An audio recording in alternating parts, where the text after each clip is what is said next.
अस्सलामुअलैकुम। तो भाई आज जो है अपना फिज़िक्स का चैप्टर नंबर 16 करेंगे, first law of thermodynamics MD CAT और ई कैट के लिए। याद रखना फर्स्ट लॉ ऑफ थर्मोडायनेमिक्स बहुत ज़्यादा आ रहा होता है, ठीक है।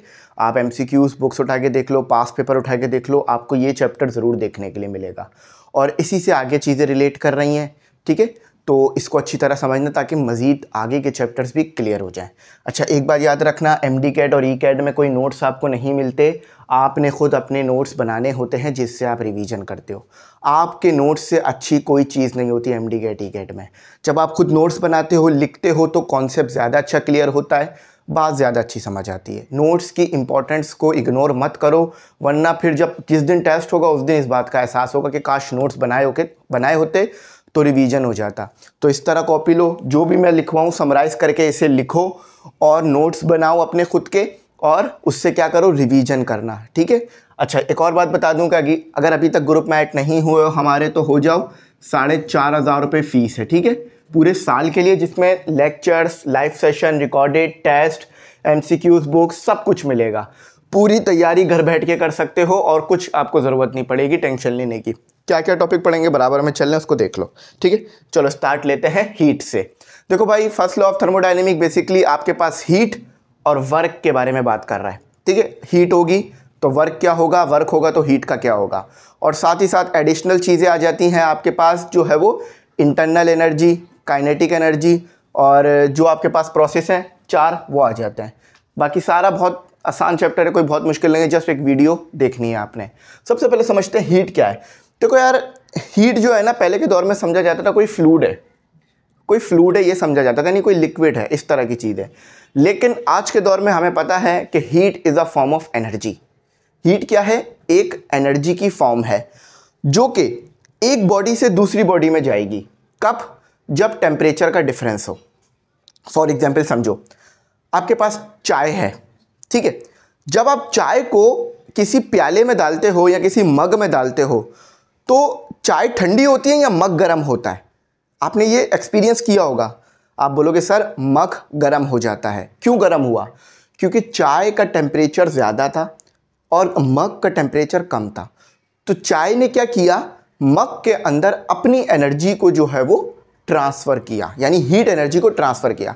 अब सिनेरियो ये लो, आप कोल्ड ड्रिंक डाल रहे हो मग के अंदर।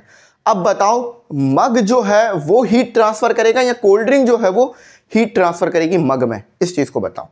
तो देखो, बहुत बेसिक लिखी हुई है बात। Heat is a form of energy, जो आपने हमेशा याद रखनी है, ठीक है। दैट इज ट्रांसफ़र या ट्रांसफर्ड बिटवीन 2 सब्सटेंस। ये 2 सब्सटेंस के दरमियान ट्रांसफ़र होगी। कब? जब टेम्परेचर का डिफरेंस हो। एक सिनेरियो समझते हैं। देखो, ये आपके पास है बॉडी ए, ये हाई टेम्परेचर पर है। ये आपके पास है बॉडी बी जो कि लो टेम्परेचर पर है।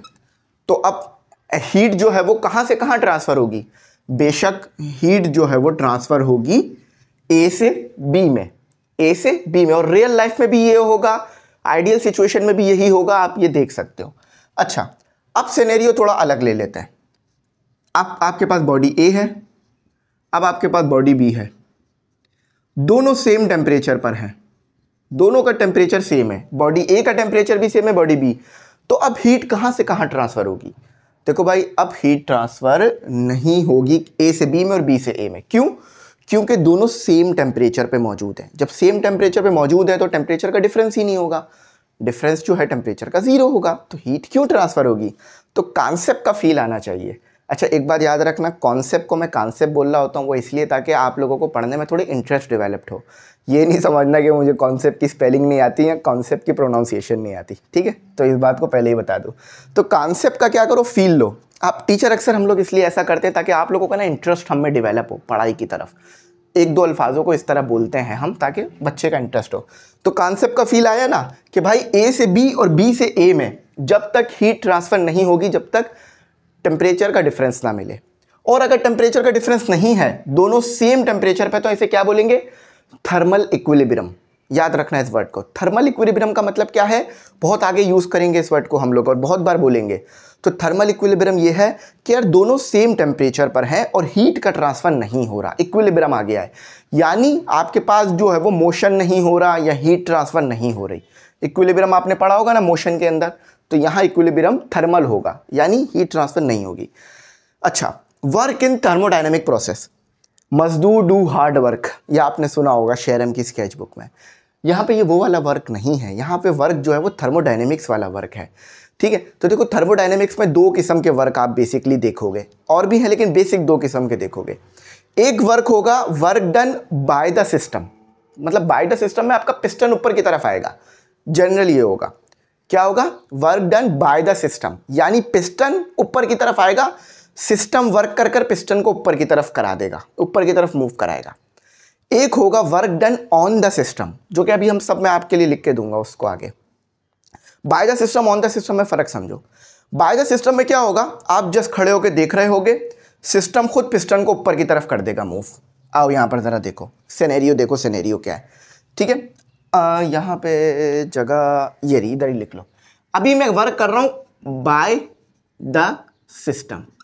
बाय द सिस्टम का मतलब क्या है, सिस्टम वर्क कर रहा है, यानी सिस्टम, ये आपके पास पिस्टन समझ लो, ये एक सिलेंडर समझ लो, पिस्टन आपके पास यहाँ पे था। जब work done by the system होगा ना, तो पिस्टन आपके पास यहाँ पर आ जाएगा, ऊपर आ जाएगा, इतना जो है वो डिफरेंस आ जाएगा आपके पास, किस में, हाइट में या लेंथ में, जो भी है, ठीक है। तो ये क्या हुआ, सिस्टम ने वर्क किया, आपने वर्क नहीं किया, आप जस्ट खड़े होकर देख रहे थे, पिस्टन खुद ऊपर आ गया। तो इस सिचुएशन में वर्क पॉजिटिव होगा। बात समझ में आई, वर्क पॉजिटिव। अच्छा, ये फॉर्मूला मैं बताता हूँ क्या है, टेंशन नहीं लो। अच्छा, लेकिन अब क्या हुआ, आपको जो है वो क्यूरियोसिटी हुई, अब आपने क्या किया, आपने सिस्टम पे वर्क कर दिया, आपने सिस्टम पे वर्क कर दिया। पिस्टन यहाँ पे था, अक्सर आप करते हो ना, किसी चीज़ को दबा देते हो पानी में या फ्लूइड में, तो इस तरह आपने देखा होगा।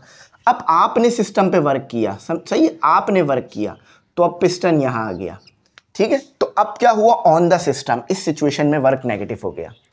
देखो सिस्टम खुद वर्क कर रहा है तो पॉजिटिव है, सिंपल सी बात है। लेकिन अब जब आप दबा रहे हो, यानी आप अपनी एनर्जी डाल रहे हो उसमें, तो अपनी एनर्जी डाल रहे हो तो ये नेगेटिव है, क्लैरिटी रखना बात में। On the system by the system, ठीक है। यहाँ आओ, energy can be transfer to a system by heat and और वर्क। अच्छा देखो, बाय द सिस्टम में तो आप एनर्जी को भी इग्नोर करो, इधर आओ, ऑन द सिस्टम। जब आपने वर्क किया सिस्टम पर, तो आपने क्या ट्रांसफर किया, बेसिकली एनर्जी को ट्रांसफर किया, ठीक है। जब आपने सिस्टम के ऊपर वर्क किया, जब आपने सिस्टम के ऊपर वर्क किया, तो क्या ट्रांसफर किया आपने, एनर्जी ट्रांसफर की ना। तो यही बात ये कह रहे हैं, थर्मोडायनेमिक्स में क्या हो रहा होगा, आप भी एनर्जी को ट्रांसफर कर सकते हो, ठीक है। सिस्टम में एनर्जी को आप खुद भी ट्रांसफर कर सकते हो, जिसमें आपको क्या करना होगा, पिस्टन को प्रेस करना होगा। आपको पिस्टन प्रेस करोगे तो अंदर जो मौजूद है काइनेटिक एनर्जी, पोटेंशियल एनर्जी, उसमें चेंज आएगा, जिसकी वजह से आपकी जो इंटरनल एनर्जी है वो बढ़ेगी, सही है, याद रखना। अच्छा, इंटरनल एनर्जी में फ़र्क आएगा, बेसिकली बढ़ेगी से मुराद। अच्छा, अब हीट फ्लो तो मैंने आप लोगों को पहले ही बता दिया कि हीट फ्लो स्पॉन्टेनियसली करेगी। स्पॉन्टेनियसली मतलब नेचुरली।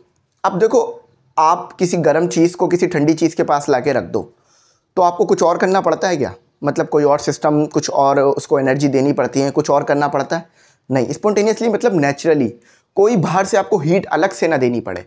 फॉर एग्जांपल, मैं ये गरम गरम रॉड लाया, मैंने अपने पास रख दी, मुझे गर्म फील होने लग गई, ठीक है, मुझे गर्माहट फील होने लग गई, तो मुझे कुछ और करना पड़ा नहीं, बस इस रॉड को अपने पास ला के रखना पड़ा। तो स्पॉन्टेनियसली खुद ब खुद क्या हो रहा है कि जो मेरे पास हीट है इससे मुझ में ट्रांसफ़र हो रही है, मुझे गर्म फील हो रहा है, और अगर हाथ पे लगा दिया फिर तो आपको पता है क्या होना है, ठीक है। तो हीट फ्लो, इट फ्लो, यानी heat flow spontaneously, naturally flow करती है फ्रॉम अ रीजन, किस रीजन से, higher temperature to one of lower temperature. अच्छा, अब कितनी हीट फ्लो करी, उसको अमाउंट भी तो निकालना है ना, हीट का अमाउंट भी तो निकालना, वैल्यू भी तो निकालनी है ना। देखो, हम सिर्फ हवाओं में बातें नहीं करेंगे यार, हीट फ्लो हो रही है ये वो, ठीक है, हो रही है, कितनी हो रही है ये भी तो बताओ। तो कितना हीट फ्लो हुआ, किस रेट से फ्लो हुआ, वो इस फॉर्मूले से निकलेगा। अब आप बोलोगे सर ये तो स्पेसिफिक हीट कैपेसिटी का फॉर्मूला है, हीट तो मौजूद है ना उसके अंदर, टेम्परेचर का डिफरेंस भी है ना, मास भी है ना, और उस पर स्पेसिफिक हीट कैपेसिटी भी है, तो लगा लो, फॉर्मूला निकाल लो। अब देखो, ज़रूरी नहीं है फोर्स निकालने के लिए आप F=ma लगाओ, आप जो है वो और फॉर्मूले भी इस्तेमाल कर सकते हो फोर्स के, ठीक है। ग्रेविटेशनल फोर्स का फॉर्मूला, स्टैटिक फोर्स, बहुत सारे फॉर्मूले, तो ज़रूरी नहीं है कि फोर्स के लिए एक ही फॉर्मूला यूज़ हो, दूसरे फॉर्मूले भी यूज़ हो सकता है। जैसे कि ज़रूरी नहीं है कि आपका कोई काम फंसा हुआ है तो एक ही इंसान करेगा, कोई और इंसान भी कर सकता है या आप खुद भी कर सकते हो, डिपेंडेबल नहीं हो चीज़ों पे। बात समझ में आई? अब देखो, the rate at which heat is transfer can be quantified यानी वैल्यू निकालना, उसको एक अमाउंट में लाना यूजिंग द इक्वेशन। इस इक्वेशन की मदद से आप कर सकते हो। क्लैरिटी हुई? बात समझ आई? कॉन्सेप्ट का फील आया? आ गया, ठीक है। अब मैं बोलूँ हीट कितनी ट्रांसफ़र हुई है गर्म बॉडी से ठंडी बॉडी में, इससे निकाल लो फॉर्मूले से, ठीक है। Conservation of work to thermal energy. देखो भाई, थर्मल एनर्जी, इंटरनल एनर्जी, इन सब के ऊपर अब बात करते हैं। थर्मल एनर्जी बेसिकली आपका हीट एनर्जी की बात हो रही है, ठीक है। तो यहाँ पे ये लिखा हुआ है work done on a system. अब देखो, ये ऑन का वर्ड बहुत इंपॉर्टेंट है। ये बाय भी हो सकता था, बाय होता तो सिनेरियो चेंज हो जाता, ऑन होता तो सिनेरियो चेंज हो जाता। अक्सर बच्चे हमारे पास आते हैं, कहते हैं सर जस्ट एक वर्ड ही तो गलत लिखा है, एक प्रेपोजिशन ही तो गलत लिखी, आपने नंबर काट लिया, आप तो बड़े ही मतलब जालिम टीचर है। देखो यहाँ पर क्या मसला बनता है, आपकी वो प्रेपोजिशन में गलती ये नहीं देख रहा मैं, आपने पूरा कॉन्सेप्ट उलट दिया। अगर मैंने ऑन की जगह बाय कर दिया और किसी किताब में ये लिख दिया, तो किसी ने उठाकर ये उल्टा काम कर दिया, तो उल्टा काम करने से नुकसान भी हो सकता है। कितना बड़ा नुकसान हो जाएगा सिर्फ ऑन और बाय के फ़र्क से। बाय का मतलब क्या है, सिस्टम वर्क करेगा, ऑन का मतलब क्या है, मैं सिस्टम पे वर्क करूँगा। तो इसीलिए एक नुक्ता भी कभी कभार जो है वो मायने बदल देता है। तो इसलिए इस चीज़ को लाइटली ना लिया करो, यार इतनी सी तो गलती थी। अगर ये चीज़ आप लाइटली लोगे तो फिर करेक्शन कब करोगे, समझ गए? तो फील लो कॉन्सेप्ट का। Work done on a system can lead to an increase in its internal energy. यार देखो, जो आप वर्क कर रहे हो, आप सिस्टम पे जो वर्क कर रहे हो वो जा कहाँ रहा है। देखो, आप अपनी ज़िंदगी में कुछ ना कुछ काम करते हो, आपको बज़ाहिर नज़र नहीं आ रहा होता यार कोई फ़ायदा हो रहा है। आप रोज़ कोचिंग जा रहे हो, आ रहे हो, आपको लग रहा है यार क्या फ़ायदा, मैं तो वही रोज़ रूटीन फॉलो कर रहा हूँ। मगर जब आप मेहनत कर रहे हो और आज से 2 साल बाद, 3 साल बाद, 10 साल बाद उसी कोचिंग में पढ़ा हुआ काम आएगा, जैसे हमें काम आ रहा है, तो हम बोलेंगे हाँ यार वो जो उस दिन पढ़ा था ये यहाँ काम आया। तो इसी तरह से जब आप वर्क कर रहे हो, पिस्टन को दबा रहे हो, ये जा कहाँ रहा है, ये जो थर्मल एनर्जी है वो बढ़ा रहा है। सही है, ये जो थर्मल एनर्जी है वो बढ़ रही है आपकी, ठीक है। अब वो इंटरनल एनर्जी भी बढ़ सकती है और मुख्तलिफ काम हो रहा होता है। बात समझ आया? जब आप पिस्टन को दबाते हो तो वो रायगा नहीं जाता, वो पिस्टन का दबाना आपका थर्मल एनर्जी को बढ़ा देता है, ठीक है। जो गैस मौजूद है या जो चीज़ मौजूद है सिलेंडर में, उसकी थर्मल एनर्जी बढ़ जाती है। तो contributing to thermal energy, for instant when you rub your hand. अच्छा, अब देखो, एक बहुत अच्छी सी इन्होंने एग्जाम्पल दी हुई है। फॉर एग्जाम्पल, मैं यूँ अपने हाथों को रब कर रहा हूँ, आप भी करो, हम मिल के एक्सपेरिमेंट करते हैं। तो मैं यूँ हाथों को रब कर रहा हूँ और मैं जब यूँ लगा रहा हूँ तो मुझे महसूस हो रहा है कि हाँ ये गर्म हुआ। ये क्यों गर्म हुआ? ये क्या था? ये वर्क था ना। और वर्क करने से क्या हुआ? एनर्जी बढ़ी। वर्क भी एनर्जी ही है बेसिकली। ये एनर्जी जो है वो आपको क्या करता है, एनर्जी को दे रहा होता है आपको। तो जब मैं यूँ हाथों को रब कर रहा हूँ तेज़ी से, तो मेरे रब करने से क्या हो रहा है, मेरे हाथ गर्म हो रहे हैं। यानी मेरा वर्क करना ज़ाया नहीं जाता, बल्कि थर्मल एनर्जी को लाता है थर्मोडायनेमिक्स के अंदर। याद रखना, इस बात को खुद भी प्रूफ कर सकते हो। इंटरनल एनर्जी बहुत सिंपल सी बात है यार। देखो, इसके अंदर गैस होगी। देखो यहाँ पर ना बेसिकली आपको अभी बता देता हूँ, वैसे तो ये आगे आएगा। तीन चीज़ों को आपने याद रखना है। एक है Q प्लस W, एक मिनट रुको, Q equal to W plus U। आपको ना 3 चीज़ों को याद रखना है थर्मोडायनेमिक्स में। एक है आपके पास Q, जो कि है वो एनर्जी जो आप सिस्टम को दोगे या सिस्टम से लोगे, हीट एनर्जी। या तो सिस्टम को आप दे सकते हो या ले सकते हो। अब देने के केस में पॉजिटिव, लेने के केस में नेगेटिव, मैं सब बताता हूँ। वर्क जो कि आप सिस्टम पे कर सकते हो या सिस्टम के ज़रिए से करा सकते हो। अगर सिस्टम पर कर रहे हो तो नेगेटिव, करवा रहे हो तो पॉजिटिव। इंटरनल एनर्जी सिस्टम की बढ़ रही है तो पॉजिटिव, कम हो रही है तो नेगेटिव। अब देखो, पिस्टन को मूव करूंगा, ऊपर नीचे वर्क होगा। हीट दूंगा यहाँ से, देखो अगर मैं फ्लेम लगाकर हीट दूंगा तो हीट एनर्जी जा रही है। कोई इसको ठंडी चीज़ पर रख दूं तो हीट एनर्जी आ रही है। इंटरनल एनर्जी अंदर की या तो बढ़ेगी या तो कम होगी। वो सारी चीज़ें भी डिटेल में जाके पढ़ते हैं। लेकिन इंटरनल एनर्जी होती क्या है, खुद से क्या होती है? देखो यार, सिस्टम में जो एनर्जी मौजूद होती है ना, वो दो चीज़ों की वजह से होती है। एक होती है काइनेटिक एनर्जी। काइनेटिक एनर्जी क्यों? क्योंकि देखो, मॉलिक्यूल्स, पार्टिकल्स या एटम्स बोल लो, ये मूव कर रहे हैं। जब कोई चीज़ मूव करती है तो क्या होता है? देखो भाई, जब कोई चीज़ मूव करती है तो काइनेटिक एनर्जी होती है ना, 12 mv²। उसके पास काइनेटिक एनर्जी होती है। अब पोटेंशियल एनर्जी कहाँ से आ गई? देखो पिस्टन उसके ऊपर है और उसकी अपनी एक खुद से एनर्जी है, तो वो उसकी पोटेंशियल एनर्जी काउंट हो रही है। तो इंटरनल एनर्जी में दो चीज़ें काउंट होती हैं, kinetic energy plus potential energy. ये याद रखना, बहुत सिंपल डेफिनेशन है। Kinetic energy is the sum of internal energy is the sum of kinetic energy plus potential energy. बहुत बार देखने के लिए मिलेगा, बहुत जगह आपके लिए ये कॉन्सेप्ट आएगा, इस कॉन्सेप्ट को समझना, ठीक है, फील लेना कॉन्सेप्ट का। अच्छा, इंटरनल एनर्जी एंड टेम्परेचर। भाई देखो, इंटरनल एनर्जी और टेम्परेचर का आपको आपस में डायरेक्ट रिलेशन है। कैसे? फॉर एग्जाम्पल समझो, मुझे देखो ज़रा, अगर मैं अपना टेम्परेचर बढ़ा दूँ तो क्या बढ़ेगा मेरे अंदर? सही है, ये कमरे में टेम्परेचर बढ़ जाए, पसीना आना शुरू हो जाएगा, बार बार मैं यूँ करूँगा, कभी यहाँ मूव करूँगा, कभी वहाँ मूव करूँगा, मुझे टेम्परेचर ज़्यादा महसूस हुआ, मैंने क्या शुरू कर दी? मोशन शुरू कर दी। मोशन शुरू करने से क्या हुआ? काइनेटिक एनर्जी बढ़ी, है ना, यानी मेरी इंटरनल एनर्जी बढ़ी। देखो, एक तो टेम्परेचर की वजह से मुझे गर्मी लग रही थी, दूसरा मैंने मोशन शुरू कर दी, फिर मुझे और गर्मी लगेगी क्योंकि ज़्यादा मूव करूँगा तो ज़्यादा काइनेटिक एनर्जी होगी मेरे अंदर, यानी एनर्जी बढ़ रही है। इधर भी यही समझो कि देखो, जब आपने टेम्परेचर बढ़ाया, यानी कैसे टेम्परेचर बढ़ाया होगा? बेशक आपने कोई हीट दिया होगा, है ना, तो आपने टेम्परेचर बढ़ाया। टेम्परेचर बढ़ने से क्या हुआ? गैस के मॉलिक्यूल्स ने जो है वो मोशन को बढ़ाया, यानी काइनेटिक एनर्जी को बढ़ाया, है ना। काइनेटिक एनर्जी बढ़ेगी तो क्या बढ़ेगी? इंटरनल एनर्जी बढ़ेगी। समझो तो, देखो सारा कॉन्सेप्ट आपस में रिलेट कर लो। आपने सिस्टम में हीट बढ़ाई, सिस्टम में हीट दी, सिस्टम में हीट देने से क्या बढ़ेगी? टेम्परेचर बढ़ेगा।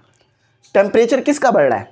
टेम्परेचर बढ़ रहा है मॉलिक्यूल्स का, यानी मॉलिक्यूल्स अब तेज मोशन कर रहे हैं। टेम्परेचर बढ़ने की वजह से मॉलिक्यूल्स जो हल्के हल्के मोशन कर रहे थे वो तेज मोशन करना शुरू हो गए। जब तेज मोशन करेंगे तो क्या बढ़ेगी? काइनेटिक एनर्जी ना। देखो ना, काइनेटिक एनर्जी हाफ mv²। जब काइनेटिक एनर्जी बढ़ेगी तो काइनेटिक एनर्जी किस में मौजूद है? इंटरनल एनर्जी में, तो इंटरनल एनर्जी बढ़ेगी। इस चीज़ को लीड रखो, यहाँ बना देता हूँ।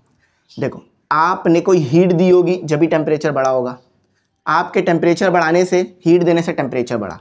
टेम्परेचर किसका बढ़ा? मॉलिक्यूल्स का बढ़ा।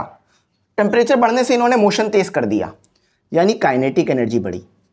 काइनेटिक एनर्जी किस में आ रही है? इंटरनल एनर्जी में, यानी इंटरनल एनर्जी बढ़ी। ये कुछ प्रोसेस हुआ, इसको कुछ लीड कर गया। बात समझ आई?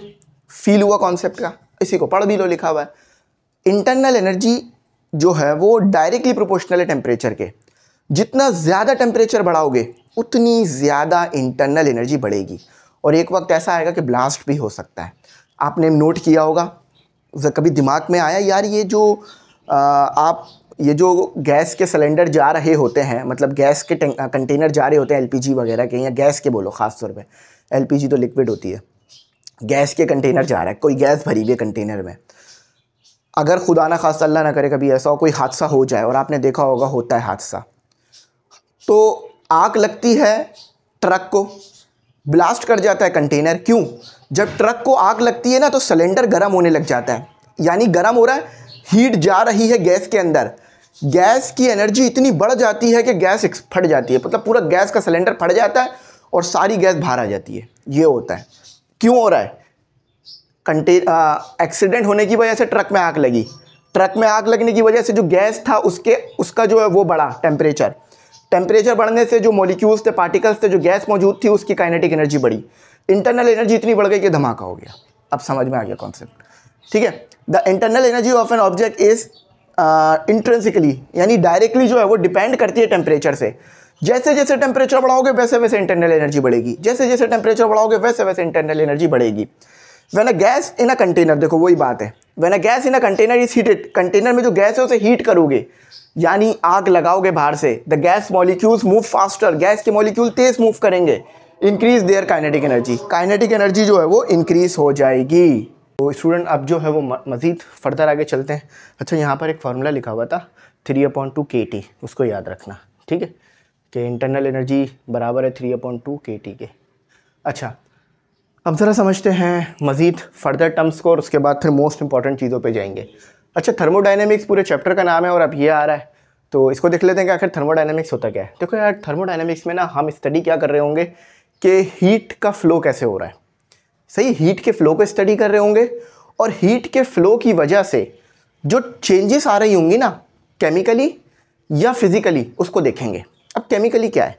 देखो यार, आप जब किसी चीज़ को हीट देते हो तो ऐसा नहीं होता कि वो अपनी शेप चेंज कर लेती है। शेप चेंज कर रही है तो फिजिकली चेंज आ रहा है ना। जैसे देखो पिस्टन मूव कर रहा है ऊपर नीचे, ये तो फिजिकल है। केमिकल चेंज भी तो होता है। आप किसी चीज़ को हीट देते हो तो कोई केमिकल रिएक्शन शुरू हो जाता है। आपने एक्सोथर्मिक रिएक्शन पढ़ा होगा। तो इस चीज़ को भी हम थर्मोडायनेमिक्स में देख रहे होते हैं। तो देखो यहाँ सीधी सीधी बात लिखी हुई है, the study of flow of heat. सबसे पहला काम क्या है? हीट का जो फ्लो है उसको स्टडी करना, कि एक सिस्टम से दूसरे सिस्टम में हीट जा रही है तो क्या हो रहा है, सराउंडिंग में हीट जा रही है तो क्या हो रहा है, सिस्टम में हीट आ रही है तो क्या हो रहा है, इस सबको देखेंगे। और यकीन मानो हीट का ट्रांसफ़र करना ये आज के दौर के लिए बहुत इंपॉर्टेंट है। आपके कोल पावर प्लांट होते हैं, थर्मल पावर प्लांट होते हैं जिसमें इलेक्ट्रिसिटी बन रही होती है, वहाँ भी थर्मोडायनेमिक्स मौजूद है। बहुत ज़बरदस्त ब्रांच है ये फिज़िक्स की हमारे पास, और बेसिक कहूँ तो ये फिज़िक्स की एक ब्रांच है, ठीक है। अच्छा, ये बात तो समझ में आ गई, हीट के फ्लो को आप इसमें स्टडी कर रहे हो, बेसिक बात जो है ये है। अच्छा, उसके बाद और any form of energy into और आउट ऑफ अ सिस्टम। अगर सिस्टम से कोई एनर्जी जा रही है या आ रही है वो भी आप थर्मोडायनेमिक में स्टडी करते हो। जैसे क्यू सिस्टम में आ रही है या जा रही है, इंटरनल एनर्जी बढ़ रही है कम हो रही है। अच्छा, जब सिस्टम में एनर्जी जाएगी या आएगी तो फिजिकल और केमिकल दोनों चेंजेस आपको देखने के लिए मिलेंगे। कहीं पर जो है वो आप केमिकल चेंज देख रहे होगे, कहीं पे फिजिकल चेंज, कहीं पे दोनों। अब जैसे पिस्टन ऊपर की तरफ मूव कर रहा है तो हम फिजिकल चेंज देख रहे हैं, अब केमिकल चेंज भी अंदर हो रहा है लेकिन फिजिकल चेंज देख रहे हैं, सही है। अच्छा, जैसे देखो आप सोडियम को पानी में डाल दो तो केमिकल चेंज आपको नज़र आ रहा होता है, ठीक है। ट्रांसफॉर्मेशन इज कॉल्ड थर्मोडायनेमिक्स, ठीक है। अब थर्मोडायनेमिक्स में सिस्टम्स होते हैं। सिस्टम क्या? Open system, close system, isolated system. ये इसीलिए बनाया गया है सिस्टम्स को ताकि हम बता सकें यार सिर्फ मास बाहर जा रहा है या अंदर आ रहा है, या सिर्फ हीट बाहर जा रही है या अंदर आ रही है, या दोनों बाहर अंदर आना जाना कर रहे हैं। सिंपल याद रखो, सिस्टम क्यों बनाए गए? सिस्टम इसलिए बनाए गए हैं ताकि हम ये चेक कर सकें कि मास बाहर आना जाना कर रहा है, यानी एक सिस्टम से मास बाहर जा रहा है या अंदर आ रहा है, या जो एनर्जी है वो अंदर जा रही है या बाहर आ रही है सिस्टम के, इसीलिए सिस्टम बनाए गए। अच्छा, और ये बहुत आसान सी चीज़ है। देखो सबसे पहले समझो ये आपके पास एक सिस्टम है, ये आपके पास सिस्टम है। थोड़ा सा मैं इसको वाइट कर देता हूँ ताकि ये समझ में आ जाए। ये आपके पास एक सिस्टम है, ठीक है। सिस्टम के इर्द गिर्द जो एरिया होगा वो सराउंडिंग होगा, ठीक है। अच्छा, वो चीज़, वो लाइन जो सिस्टम और सराउंडिंग को अलग कर रही है, देखो अगर ये लाइन जो बनी हुई है, अगर मैं इस लाइन को हटा दूं तो सिस्टम और सराउंडिंग को आप पहचान पाओगे? चलो करके देखते हैं। अब मुझे बताओ सिस्टम और सराउंडिंग क्या है? सिस्टम और सराउंडिंग में फ़र्क कर पा रहे हो? नहीं। अब तो पूरा का पूरा सराउंडिंग ही सिस्टम बन गया आपका। तो इसीलिए वो लाइन जो कि सिस्टम और सराउंडिंग के दरमियान बनाई गई है उसे कहोगे आप बाउंड्री, जो कि आपको बहुत इंपॉर्टेंट है, याद रखना। समझ में आ गया? ये आपकी क्या है? सराउंडिंग है, ठीक है। ये आपकी क्या है? सराउंडिंग है, ठीक है। ये आपकी सराउंडिंग है, ऐसे लिख देता हूँ ताकि आसान हो जाए, ठीक है। ये आपकी जो है वो सराउंडिंग है, बल्कि पूरा ही लिखो ना ताकि समझ भी तो आए बच्चों को, ठीक है। सराउंडिंग, ठीक है। सिस्टम, सराउंडिंग, बाउंड्री, समझ गए? सिस्टम वो, अब सिस्टम क्या मतलब? जिस पे आप काम कर रहे हो, जिसमें आप देख रहे हो कि हीट आ रही है या जा रही है, या सिर्फ हीट आ रही है या सिर्फ मास आ रहा है, या हीट और मास दोनों आना जाना कर ही नहीं रहे हैं, तो उस चीज़ पे जिस पे आप स्टडी कर रहे हो वो सिस्टम है। अभी आप अपने सिस्टम से स्टडी कर रहे हो ना मोबाइल के ज़रिए से, तो वो सिस्टम है आपका। समझ में आया सिस्टम क्या है? अच्छा, वो लाइन जो सिस्टम और बाउंड्री, सिस्टम और सराउंडिंग को अलग अलग कर रही है वो बाउंड्री है। और बाकी जितना भी इर्द गिर्द एरिया है, फॉर एग्जांपल अगर मैं सिस्टम हूँ तो इस रूम में जितना भी चीज़ें मौजूद हैं वो सराउंडिंग है, सिर्फ मैं सिस्टम हूँ। और मेरी बाउंड्री क्या होगी? ये जो मेरी खाल है ये मेरी बाउंड्री हो जाएगी, सही है। या अगर मुझे किसी बॉक्स में पैक कर दोगे तो वो जो बॉक्स की जो आपके पास साइड्स होंगी वो मेरे पास बाउंड्री हो जाएगी। बात क्लैरिटी में है? अब सिस्टम मैंने बताया ना 3 किस्म के हैं, open system, close system, isolated system. देखो बेटा, ओपन सिस्टम वो सिस्टम होगा जिसमें मास भी बाहर जा रहा होगा और हीट भी बाहर जा रही होगी, एनर्जी भी बाहर जा रही होगी, यानी एनर्जी भी सिस्टम को छोड़ रही होगी, मास भी सिस्टम को छोड़ रहा होगा, या आ भी सकते हैं। फॉर एग्जाम्पल मैं एक ओपन सिस्टम हूँ, कहते हैं ना यार ओपन है, ओपन का मतलब क्या है? आप आना जाना कर सकते हो, है ना। तो इसको इस तरह समझ लो, अब आप आना जाना कर सकते हो, एक चीज़ का और इजाफा कर लो, मास आना जाना कर सकता है या एनर्जी आना जाना कर सकती है। फॉर एग्जांपल देखो, मैं ओपन सिस्टम हूँ तो मेरे में से क्या हीट बाहर भी जा रही है, और हीट अंदर भी आ रही है। इसी तरह से मास भी बाहर जा रहा है और मास भी अंदर आ रहा है अगर मैं ओपन सिस्टम हूँ। याद रखना ये सबसे क्लियर डेफिनेशन है कि अगर ओपन सिस्टम होगा तो मास बाहर आ भी सकता है, जा भी सकता है, और एनर्जी भी आ भी सकती है और जा भी सकती है। जैसे कि एक यहाँ पे गलत लिखा हुआ है, cup of T. Cup of T, कभी आपने कप ऑफ टी देखा है? उसमें से हीट जो है, यानी आपके पास जो चाय है वो क्या करती है, चाय में से गर्माहट जो है वो बाहर निकल रही होती है ना। अगर आप चाय है आपके पास, हाथ ज़रा सा करीब लाओ तो आपको महसूस होगा कि यार कोई गर्माहट है, कोई एनर्जी है जो कि बाहर आ रही है। साथ ही साथ स्टीम भी निकल रही होती है। देखो गर्माहट बाहर जा रही है, इसका मतलब हीट फ्लो कर रही है, एनर्जी फ्लो हो रहा है, बात क्लियर है। लेकिन वो स्टीम क्या है? वो स्टीम मास है। स्टीम के ऊपर आप हाथ रखो, थोड़ी देर आपको हाथ में नमी आ जाएगी, यानी वो स्टीम मास था, वो पानी था जो कि भाप बन के उड़ा है। तो ओपन सिस्टम होगा तो क्या मतलब है, मास भी बाहर जा रहा होगा या अंदर भी आ सकता है, और हीट भी बाहर जा रही होगी, अंदर भी आ सकती है। जैसे कप ऑफ टी, उसको याद रखना, चाय के कप से क्या होता है, गर्माहट बाहर भी निकल रही होती है और साथ ही साथ स्टीम भी बाहर निकल रही होती है। क्लियर हो गई। क्लोज सिस्टम, क्लोज सिस्टम में क्या होगा, सिर्फ और सिर्फ हीट बाहर आना जाना करेगी, मास बाहर आना जाना नहीं करेगा। घर में कुकर देखा है, कुकर एग्जाम्पल है आपके पास क्लोज सिस्टम की। उसमें से क्या होता है, अब आप बोलोगे सर उसमें सीटी होती है। सीटी को तसव्वुर ना करो, अभी सीटी को तसव्वुर ना करो, अभी बस आपने कुकर को आग पे रखा है। तो जब कुकर को आप आग पे रखते हो तो एक चीज़ आप नोट करते हो, यार कुकर में से गर्माहट तो बाहर आ रही होती है मगर कोई मास बाहर नहीं आ रहा होता, कोई स्टीम नहीं आ रही होती। शुरू की बात कर रहा हूँ, जब वो सीटी बजना शुरू करती है तो फिर आप प्रेशर कम करते हो, वो अलग बात है। मेरे घर में कभी कुकर में खाना नहीं पका, और शायद मैंने कभी कुकर में खाना खाया भी नहीं हो ज़िंदगी में। हमेशा नॉर्मल पतीलों में खाना पका है, क्योंकि कुकर में खाना पकाना बड़ा ही एहतियात और उसका काम है। तो अगर आप फीमेल हैं और कुकर का इस्तेमाल करती हैं तो जब कुकर का इस्तेमाल कर रहे हो तो और कुछ किसी चीज़ का इस्तेमाल ना करें। कुकर का काम ही ये है कि जल्दी पकाना, तो आपको भी वहाँ खड़ा रहना है ताकि खुदा ना खास्ता ऐसा ना हो कि वो ज़्यादा जो है वो हीट हो जाए या उसमें ज़्यादा प्रेशर हो जाए जनरेट। बात समझ आइए। कुकर बेहतरीन एग्जाम्पल है क्लोज सिस्टम की। उसमें क्या होता है, हीट तो बाहर आना जाना करेगी। कुकर के करीब हाथ लाओ, हाथ लगाना मत, करीब लाना, तो आपको महसूस होगा यार कुकर में से ना हीट एनर्जी निकल रही है मगर मास नहीं निकल रहा होगा। ठीक है, तो वो सिस्टम जिसमें से सिर्फ हीट एनर्जी आना जाना करे, मास आना जाना ना करे, यानी मास ना अंदर आए सिस्टम के ना सिस्टम से बाहर जाए, क्लोज सिस्टम है। आइसोलेटेड सिस्टम बहुत सिंपल है। आइसोलेटेड सिस्टम एक ऐसा सिस्टम है जिसमें से ना हीट बाहर आना जाना करे, ना मास बाहर आना जाना करे, कुछ भी सिस्टम के ना अंदर आए ना सिस्टम से बाहर जाए।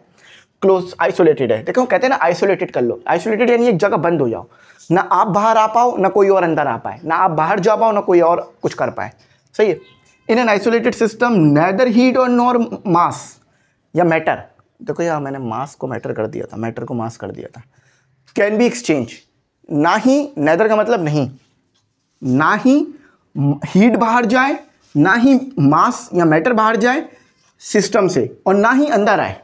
इसको कहते हैं हम, अपनी बेहतरीन एग्जाम्पल कहते हैं आइसोलेटेड सिस्टम। थर्मस बहुत करीब करीब आइसोलेटेड होता है। आप थर्मस में चाय भर दो, घंटों तक गर्म रहती है और कम भी नहीं होती। क्यों? क्योंकि ना ही थर्मस में से हीट बाहर गई, आप थर्मस के बाहर के हिस्से को देखो बिल्कुल ठंडा पड़ा होता है। इसका मतलब क्या है, थर्मस के अंदर जो हीट है वो बाहर नहीं आ रही, और ना ही चाय बाहर आ रही होती। तो इसी को कहते हैं हम isolated system. Work done by a gas, देखो आपने work done on the gas तो पढ़ लिया था, मैंने इससे पहले work done on the gas पढ़ा है। अब बाय द गैस देखो। अब आखिर में ना मैं जब समराइज कर रहा हूँ ना पूरे लेक्चर को, तो सारी चीज़ें लिखवा दूंगा आपको एक साथ करके। ठीक है, देखो एक आपने सिलेंडर लिया, उसमें आपने एक बेस ली जो कि कंडक्टिंग है, उसके नीचे आपने हीट लगा दिया, हीट लगा दिया। अब हीट लगाने से आपका पिस्टन यहाँ था, हीट लगाने की वजह से आपको पता है हीट अंदर जा रही है तो वो पिस्टन ऊपर मूव करेगा। अब पिस्टन ऊपर मूव करा, आप यहाँ पर थे, आप LI पे थे, आप LF पर आ गए। ठीक है, LF पर आ गए और चेंज कितना आया, डेल्टा L आया। तो यानी लेंथ में कह रहा हूँ, हाइट कहना चाहो तो कह लो। तो यानी बेसिक बताओ मुझे, बेसिक क्या हुआ, किसने वर्क कराया, कैसे वर्क हुआ? सिस्टम ने खुद वर्क किया ना, सिस्टम ने खुद वर्क किया, पिस्टन खुद मूव ऊपर की तरफ हुआ। तो इसको कहते हैं work done by the system या बाय द गैस। ठीक है, तो इसमें गैस मौजूद होगी। बेसिकली गैस ही जो है वो गर्म हुई। गैस ने क्या हुआ, गैस गर्म नहीं हुई, बेसिकली गैस की इंटरनल एनर्जी बढ़ी। इंटरनल एनर्जी बढ़ने की वजह से पिस्टन ऊपर की तरफ मूव कर गया। ठीक है, बात समझ आई? ठीक है, तो अब इस सिचुएशन में ये फॉर्मूला, अब देखो इसकी पूरी डेरिवेशन है तो वो मैं नहीं करा रहा क्योंकि हमारे कोर्स का पार्ट भी नहीं है derivation MD CAT T CAT में, लेकिन आपको ये बात पता होनी चाहिए कि W वर्क होता है, वर्क डन होता है, और ये P जो है वो प्रेशर होता है, शायद मैंने इससे पहले वाले में नहीं बताया था, अब बता रहा हूँ, और ये डेल्टा V जो है वो चेंज इन वॉल्यूम होता है। देखो बेसिकली अगर आप चेक करो तो सिर्फ पिस्टन ऊपर आया वर्टिकली, लेकिन साथ साथ उसका वॉल्यूम भी तो बढ़ रहा है ना, वॉल्यूम भी तो बढ़ रहा है ना, तो इसलिए डेल्टा V कहता है। ठीक है, क्लैरिटी हो गई। अगर आप सिस्टम पे वर्क कर रहे हो तो ये नेगेटिव साइन आ जाएगा, सिस्टम वर्क कर रहा है तो ये पॉजिटिव होगा। फर्स्ट लॉ ऑफ थर्मोडायनेमिक, देखो first law of thermodynamic law of conservation of energy ही है basically. First law of thermodynamic ये कहता है कि यार कोई भी थर्मोडायनेमिक सिस्टम हो, ठीक है, उसमें इंटरनल एनर्जी का वेरिएबल ज़रूर होगा। वेरिएबल से क्या मुराद है, देखो एक ऐसी चीज़ जिसमें या तो चेंज आ रहा हो या वो कांस्टेंट भी रह सके, ठीक है, लेकिन वो चेंज आ रहा हो बेसिकली। आप जब भी थर्मोडायनेमिक्स को पढ़ोगे उसके अंदर आपको इंटरनल एनर्जी ज़रूर देखने के लिए मिलेगी। या तो इंटरनल एनर्जी चलो कांस्टेंट हो जाएगी आइसोथर्मल प्रोसेस में, लेकिन इंटरनल एनर्जी होगी ज़रूर, उसका वेरिएबल ज़रूर होगा। वेरिएबल यानी उसका सैम्बल और वो चीज़ ज़रूर होगी। तो फर्स्ट लॉ ऑफ थर्मोडायनेमिक क्या कहता है, this law state that every thermodynamic, ये एनर्जी नहीं है, ये एवरी लिखा, एवरी थर्मोडायनेमिक सिस्टम पजेस, हर थर्मोडायनेमिक सिस्टम में, जैसे ये एक थर्मोडायनेमिक सिस्टम था, थर्मोडायनेमिक सिस्टम क्या, जिसमें से हीट या तो बाहर आ रही हो या अंदर जा रही हो, हीट का एक्सचेंज हो रहा हो, और हीट के एक्सचेंज होने से फिजिकल या केमिकल प्रॉपर्टी में तब्दीली आ रही हो, चेंज आ रही हो, तो उस सिचुएशन में स्टेट वेरिएबल होगा जो कि आपके पास, स्टेट वेरिएबल का क्या मतलब है, जो अपनी इनिशियल पोजीशन और फाइनल पोजीशन पे डिपेंड करे, पाथ क्या हुआ उसको ना डिपेंड करे। स्टेट वेरिएबल या स्टेट फंक्शन याद रखना वो होता है जिसमें सिर्फ हम इनिशियल पोजीशन और फाइनल पोजीशन देखते हैं, बीच में क्या हुआ, आप कैसे इनिशियल से फाइनल में गए ये हम नहीं देखते हैं।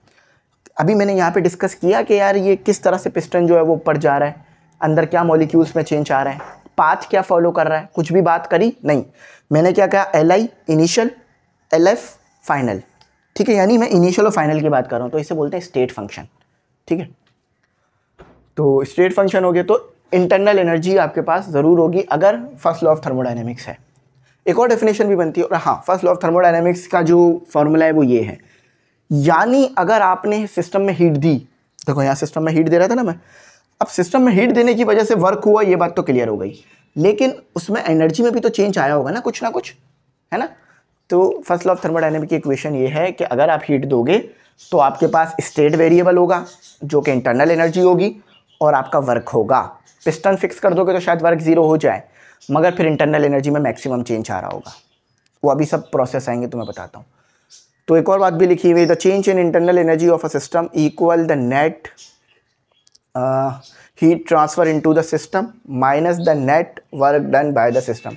देखो इसका सेकंड जो वो है स्टेटमेंट, वो याद रखने से अच्छा इस फॉर्मूले को देख लो कि अगर आपके पास इंटरनल एनर्जी में चेंज आया है तो इसका मतलब क्या है, या तो आपने सिस्टम में हीट दी है और या तो वर्क हुआ है। अगर सिस्टम में जो हीट दी है और जो वर्क हुआ है उन दोनों को आपस में माइनस कर दोगे तो चेंज जो इंटरनल एनर्जी में आ रहा है वो निकल आएगा। ये यही बात कह रहा है, आसान लफ्ज़ों में बताता हूँ, थोड़ा मुश्किल हो रहा है।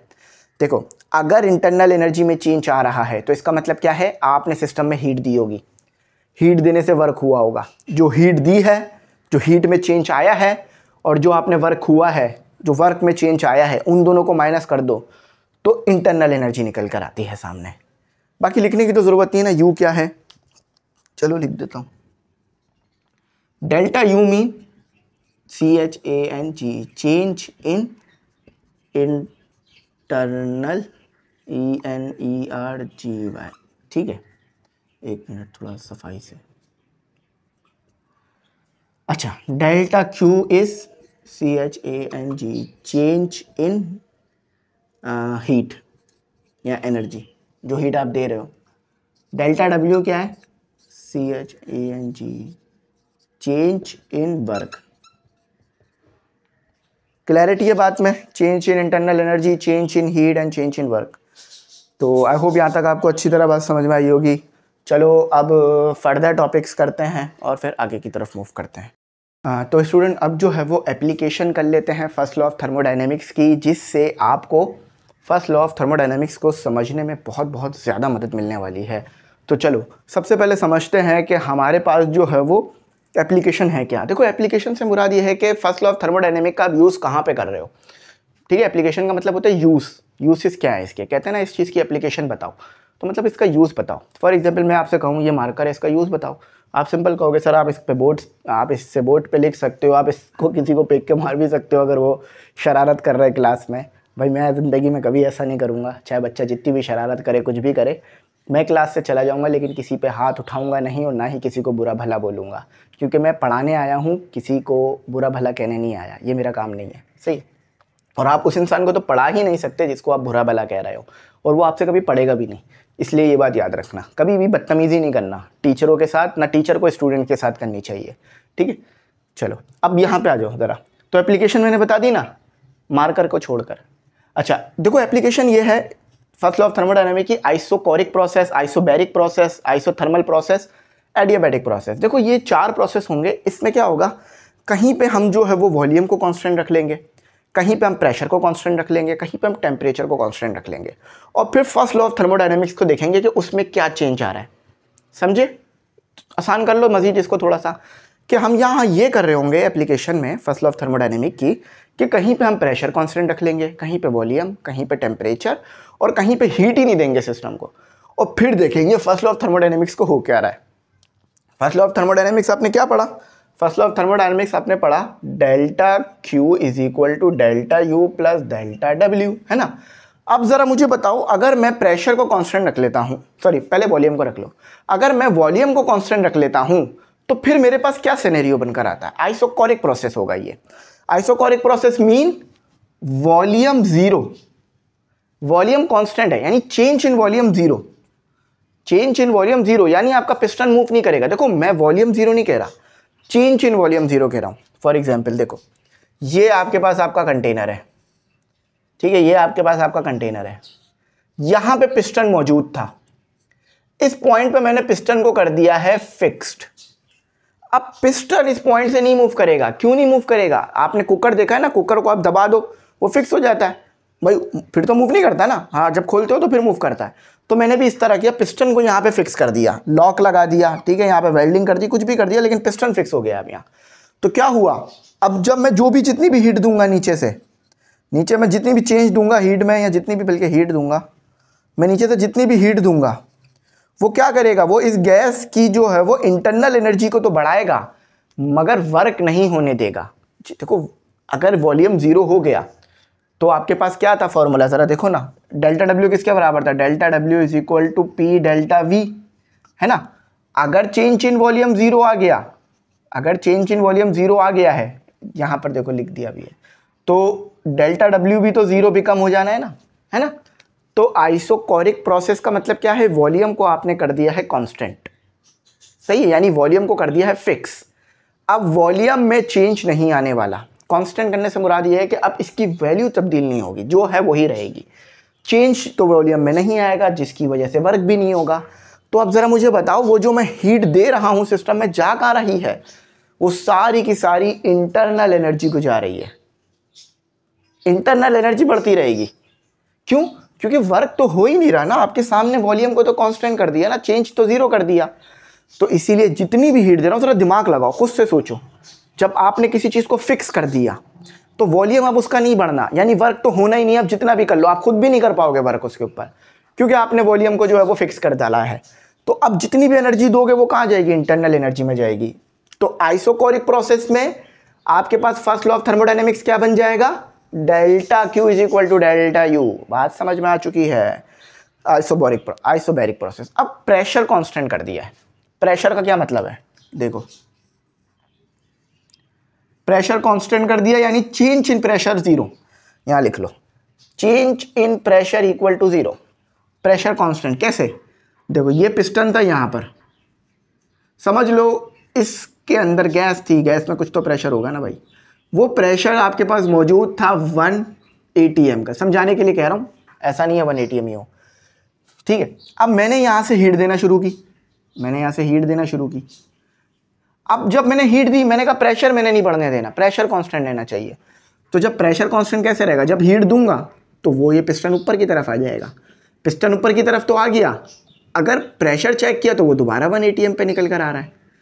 तो इसका क्या मतलब हुआ कि आपने जो है वो प्रेशर को कांस्टेंट कर डाला है आइसोबैरिक प्रोसेस में। अब इस सिचुएशन में क्या होगा, इस सिचुएशन में आपके पास जो एनर्जी आप दे रहे हो वो वर्क में जा रही है।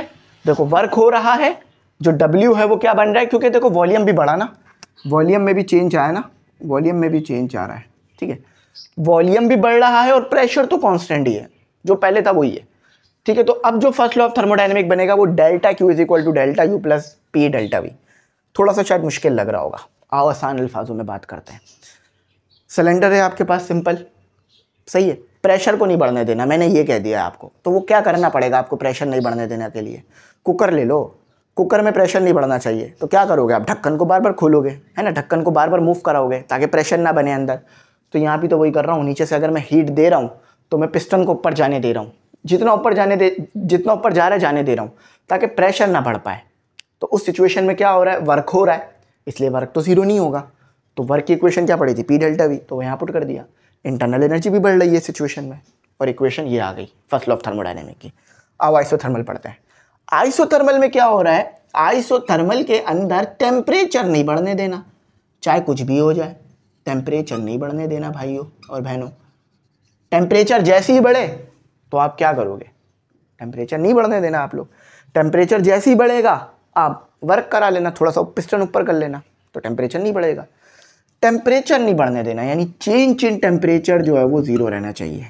जैसे यहाँ प्रेशर जीरो था, देखो यहाँ लिखा हुआ भी है, the thermodynamic process during which the pressure is keeped constant is called an isobaric process, ठीक है। अच्छा, अब आइसोथर्मल प्रोसेस, टेम्परेचर नहीं बढ़ना चाहिए, चेंज इन टेम्परेचर जीरो होना चाहिए। जब बढ़ेगा नहीं तो चेंज तो जीरो आएगा ना। The thermodynamic process which is carried out in such a way, ये ऐसा थर्मोडायनेमिक प्रोसेस है जो कि होगा that a system undergoes change but its temperature remain constant. Change आएगा यानी वर्क होगा, मैक्सिमम वर्क होगा। यहाँ पर याद रखना इसी प्रोसेस के अंदर मैक्सिमम वर्क होता है, मैक्सिमम वर्क। देखो टेम्परेचर कांस्टेंट रहेगा, इससे क्या मुराद है कि देखो इंटरनल एनर्जी में चेंज आना जीरो हो जाएगा। जो इंटरनल एनर्जी इनिशियल थी वही इंटरनल एनर्जी फाइनल होगी। तो जब इनिशियल फाइनल सेम हो गया तो चेंज जीरो हो गया। तो जब इंटरनल एनर्जी में चेंज नहीं आ रहा तो ये हीट जा कहाँ रही है, ये मैक्सिमम हीट जा रही है वर्क में। और हम चाहते हैं इंडस्ट्री के अंदर और गाड़ियाँ बनाते वक्त ऑटोमोबाइल में कि ये वाला इंजन बने, कि टेम्परेचर नहीं बढ़े इंजन का लेकिन वर्क मैक्सिमम हो, जो कि पॉसिबल नहीं है। यार पहले ही बता देता हूँ, समझ में आ गई बात। आपके पास देखो इंटरनल एनर्जी यहाँ पे पिस्टन था, यहाँ से लेके यहाँ तक इंटरनल एनर्जी थी U1। जब आपने नीचे से हीट दी पिस्टन आपका ऊपर चला गया। अब यहाँ इंटरनल एनर्जी आई U2, मगर मज़े की बात यह है जो U1 आई वही U2 आई, U कह लो। तो चेंज क्या होगा जब U1 U2 ज़ीरो हो जाएगा, जब U1 U2 ज़ीरो हो जाएगा, फॉर एग्जांपल दोनों U हो गए तो चेंज तो ज़ीरो हो गया ना। जब ज़ीरो चेंज हो गया तो इसका मतलब क्या है, फर्स्ट लॉ ऑफ थर्मोडायनेमिक क्या हो जाएगा, डेल्टा U ज़ीरो, तो direct delta Q is equal to delta W हो जाएगा। चलो अल्लाह का शुक्र है आपको ये बात समझ आ गई होगी। अगर आप मेरे ख्याल से ये वीडियो देख ले तो मुझे लग रहा है आपको बाकी लेक्चर्स देखने की ज़रूरत नहीं पड़ेगी क्योंकि मैंने इसको भी बहुत डिटेल में समझाया था जब लेक्चर्स दिए थे इसके, एक एक करके जो देता हूँ मैं, का मतलब 10th 12th क्लास के लिए। अब आइडियाबैटिक प्रोसेस, आइडियाबैटिक प्रोसेस सिंपल है यार। अब देखो सिस्टम में ना कोई हीट ना अंदर जाने नहीं देना और ना ही सिस्टम से हीट बाहर आने देना। सिस्टम में कोई भी हीट जो है वो नहीं जानी चाहिए, चेंज ज़ीरो। सिस्टम में कोई भी हीट नहीं जाने देना इस बार, ना सिस्टम में हीट जाने देना ना सिस्टम से हीट आने देना। अब जाने नहीं देना से क्या मुराद है, यानी नीचे कोई भी आग वगैरह नहीं लगाना, आइसोलेट कर दो सिस्टम को, और आने भी नहीं दो। क्या मतलब, नीचे कोई भी कंडक्टिंग बेस नहीं होनी चाहिए, ना ही सिस्टम से हीट जाए और ना आए। इस सिचुएशन में क्या होगा, इस सिचुएशन में तो डेल्टा Q ज़ीरो, क्योंकि ना हीट दे रहे हो ना वापस ले रहे हो, तो चेंज तो कोई आ ही नहीं रहा, तो ये ज़ीरो। अब ये वर्क कैसे हो गया फिर, अब वर्क हुआ है ऑन द सिस्टम, आपने पिस्टन दबाया है, जब भी जो एनर्जी है वो बढ़ गई है। सही है, एनर्जी फिर भी बढ़ेगी इंटरनल, क्यों। अब देखो मेरे पास एक पिस्टन है, एक गुब्बारा ले लो, चलो आप उस गुब्बारे को दबाओ, अगर आप महसूस करो तो गुब्बारा टेम्परेचर बढ़ा लेता है थोड़ा सा, इतना कि आपको महसूस नहीं होता। क्यों हो रहा है, क्योंकि आपने गुब्बारे में ना कोई गैस जा रही है ना गुब्बारे से गैस बाहर आ रही है, लेकिन फिर भी आप उसे दबा रहे हो, उस पर वर्क कर रहे हो, तो इसलिए उसमें वो एनर्जी बढ़ रही है और कम ज़्यादा हो रही है। एडियाबैटिक एक्सपेंशन, देखो आप सिस्टम को पिस्टन को ऊपर की तरफ मूव कर रहे हो अपने हाथ से पकड़ के, कर ऑन द सिस्टम ही रहे हो, लेकिन ऊपर की तरफ, तो वो एक्सपेंशन हो रहा है, यानी सिस्टम फैल रहा है। लेकिन अगर आप जो है वो सिस्टम को दबा रहे हो, मतलब पिस्टन तो उसको दबा दिया आपने, तो वो कंप्रेशन पे चला गया। क्लैरिटी आ गई? आई होप यहाँ तक बात समझ आ गई होगी। मज़ीद तो मुझे नहीं लगता इसमें कोई और डिटेल में जाने की ज़रूरत है, इतना तो काफ़ी था इसकी डिटेल। चलो अब अगला पढ़ते हैं specific heat, molar specific heat, और इसको पढ़ते हैं, ठीक है। तो स्टूडेंट अब जो है अपने आसान टॉपिक समझ लेते हैं, heat capacity, specific heat capacity और मोलर स्पेसिफिक हीट कैपेसिटी, और molar specific heat capacity at constant pressure at constant volume. सबसे पहले हीट कैपेसिटी समझते हैं। तो क्या यार, हीट कैपेसिटी ये है कि वो अमाउंट ऑफ हीट आपको देनी है किसी सब्सटेंस को ताकि इसका टेम्परेचर जो है वो 1 केल्विन या 1 सेल्सियस तक बढ़ जाए, इसे हम कहते हैं हीट कैपेसिटी। देखो मास नहीं देख रहे इसमें, आप यही कहोगे कि सर हीट कैपेसिटी और स्पेसिफिक हीट में डिफरेंस क्या है। यहाँ पर मास देखेंगे कि मास 1 ग्राम या 1 केजी होना चाहिए, टेम्परेचर बढ़ाना है 1 केल्विन या 1 सेल्सियस तक। उधर हीट कैपेसिटी में मास नहीं देख रहे हैं, उधर बस क्या टारगेट है कि हमें किसी सब्सटेंस का या किसी ऑब्जेक्ट का टेम्परेचर बढ़ाना है, कितना, 1 केल्विन या 1 सेल्सियस तक। तो कितनी हीट देना पड़ेगी, यही चीज़ हमें बताएगी हीट कैपेसिटी। आसान है, देखो कोई मुश्किल चीज़ तो है नहीं, कॉन्सेप्ट का फील लो। चलो इधर लेते हैं कॉन्सेप्ट का फील। हाँ, हीट कैपेसिटी समझते हैं। हीट कैपेसिटी समझ आ गई है, बस थोड़ा सा मैं डिटेल में ले जाता हूँ। देखो मेरे पास ये एक ऑब्जेक्ट है, इसको मैं ओ कह लेता हूँ। अब मास क्या है मुझे इससे कोई कंसर्न नहीं है, मुझे जो है समझ लो ये आयरन है, ठीक है, आयरन। और हीट कैपेसिटी एक मटेरियल के लिए सेम रहेगी, फॉर एग्जांपल तमाम आयरन के लिए सेम है। मटेरियल टू मटेरियल ये चेंज होगी, मगर एक मटेरियल के लिए सेम रहेगी। सही, जैसे स्टील है तो सब स्टील के लिए सेम है, आयरन है तो सब आयरन के लिए सेम है, पानी है तो सब पानी के लिए सेम है। ये हमारे पास इसका मास क्या है हमें उससे कंसर्न नहीं है। जस्ट हमें कंसर्न क्या है कि हमारे पास जो है वो, हमारे पास एक आयरन का पीस मौजूद है, ऑब्जेक्ट मौजूद है, ठीक है। अच्छा, अब इसका जो टेम्परेचर है ना 78 है, मुझे चाहिए 79। तो मुझे कितनी हीट इसे देनी पड़ेगी कि टेम्परेचर 78, चाहे वो सेल्सियस हो या केल्विन हो, या 78 केल्विन टू 79 केल्विन हो, वो हमारा कंसर्न नहीं है। जब 78 सेल्सियस हो या केल्विन हो, तो मुझे जो है वो कितनी हीट देनी पड़ेगी कि जो मेरी बॉडी का टेम्परेचर है वो 1 केल्विन बढ़ जाए, ठीक है, या सेल्सियस में या केल्विन में। तो इसी को कहते हैं हीट कैपेसिटी। चलो हीट कैपेसिटी समझ में आ गई। अब स्पेसिफिक हीट, मास लगा लो, जस्ट मास, कि 1 केजी मास या 1 ग्राम मास को मैंने कितनी हीट देनी है कि जो उस ऑब्जेक्ट का टेम्परेचर है वो 1 केल्विन या 1 सेल्सियस बढ़ जाए। यही होती है स्पेसिफिक हीट कैपेसिटी। देखो स्पेसिफिक का वर्ड क्यों, मास। अब देखो मास केजी में भी रख सकते हो, यहाँ लिखा हुआ होगा, ये लिखा हुआ ग्राम में रख रहे हो तो ग्राम में रख लो कि 1 ग्राम मास का जो है मैंने टेम्परेचर बढ़ाना है 1 केल्विन तक या 1 सेल्सियस तक, तो कितनी हीट देनी पड़ेगी, ये स्पेसिफिक हीट कैपेसिटी है। या ये कर लो कि 1 केजी मास है मेरे पास, मुझे उसका 1 डिग्री टेम्परेचर बढ़ाना है, चाहे केल्विन में हो या सेल्सियस में, इसे हम बोलते हैं स्पेसिफिक हीट कैपेसिटी।